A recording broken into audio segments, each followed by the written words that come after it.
Please subscribe to Facetv Africa and turn the notification on. Facetv Africa, ẹ jọ̀ọ́ subscribe hete.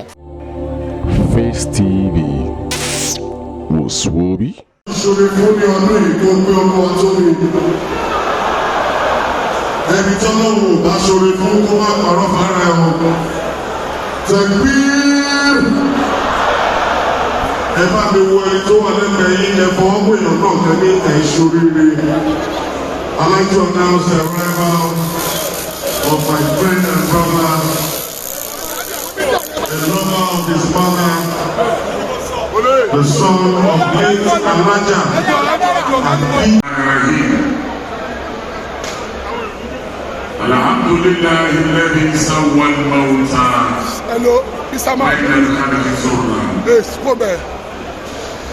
Ama nuharriku yawma bayna al-halal wal-an'am ولا بين الجبال والبستان وجعل أسبابه وبسوق كل فجر تزداد.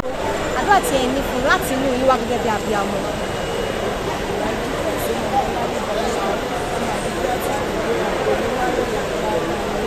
bó ṣe ń da fún lójú yẹ bẹ́ẹ̀ tí wọ́n bá wà.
Please subscribe to Facetv Africa and turn the notification on.